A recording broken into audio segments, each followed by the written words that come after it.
Europe ಅಕ್ಷರಶಃ ಕರಗ್ತಾ ಇದೆ. ಇದು ಕೇವಲ ಬಿಸಿಲಿನ ತಾಪವಲ್ಲ, ಇದು ಮನುಕುಲದ ಅಸ್ತಿತ್ವದ ಮೇಲಾದಂತಹ ನೇರ ದಾಳಿ. ನೋಡಿ, ರಸ್ತೆ ಡಾಂಬರು ಕುದಿತಾ ಇದೆ. ವಾಹನಗಳ ಟೈರ್ಗಳು ರಸ್ತೆಗೆ ಅಂಟಿಕೊಂಡು ಕರಗಿ ಹೋಗ್ತಾ ಇವೆ. ನಿತ್ಯ ಬಳಕೆಯ ಪ್ಲಾಸ್ಟಿಕ್ ವಸ್ತುಗಳು ಬಿಸಿಲಿಗೆ ಮೈ ಕಳೆದುಕೊಳ್ತಿವೆ. ನಾವು ನಿರ್ಮಿಸಿದಂತಹ ಈ ಆಧುನಿಕ ಜಗತ್ತು ಪ್ರಕೃತಿಯ ಅಟ್ಟಹಾಸಕ್ಕೆ ತಲೆಬಾಗಿದೆ.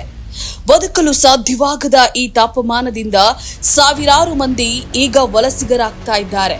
ತಮ್ಮ ತವರು ಮನೆ, ತಮ್ಮ ನೆಲಗಳನ್ನ ಬಿಟ್ಟು ಬದುಕುಳಿಯುವ ಆಸೆಯಿಂದ ಸುರಕ್ಷಿತ ತಾಣಗಳ ಹುಡುಕಾಟದಲ್ಲಿ ಅಲೆಯುತ್ತಿದ್ದಾರೆ.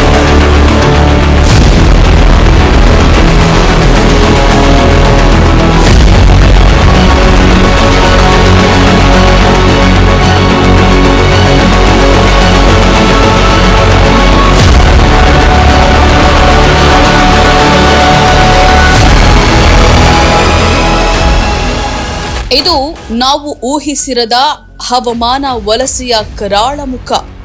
ಇಲ್ಲಿ ಕೇವಲ ಮೂಲ ಸೌಕರ್ಯಗಳು ಮಾತ್ರವಲ್ಲ, ಜನರ ಬದುಕು ಮತ್ತು ಆರ್ಥಿಕತೆಯು ನುಚ್ಚು ನೂರಾಗ್ತಾ ಇದೆ. ಕೃಷಿ ಭೂಮಿಗಳು ಬರಡಾಗಿವೆ, ವಿದ್ಯುತ್ ಜಾಲಗಳು ವಿಫಲಗೊಳ್ತಾ ಇವೆ ಮತ್ತು ಆರೋಗ್ಯ ತುರ್ತು ಪರಿಸ್ಥಿತಿಗಳು ಗರಿಷ್ಠ ಮಟ್ಟ ತಲುಪಿವೆ. ಈ ಶಾಖದ ಅಲೆಗಳು ನಮ್ಮ ಸಾಮಾಜಿಕ ವ್ಯವಸ್ಥೆಯನ್ನ ಬುಡಮೇಲು ಮಾಡ್ತಾ ಇವೆ. ವಿಜ್ಞಾನಿಗಳು ದಶಕಗಳ ಹಿಂದೆಯೇ ಎಚ್ಚರಿಸಿದ್ರು, ಆದರೆ ನಾವು ನಿರ್ಲಕ್ಷಿಸಿದ್ದೆವು.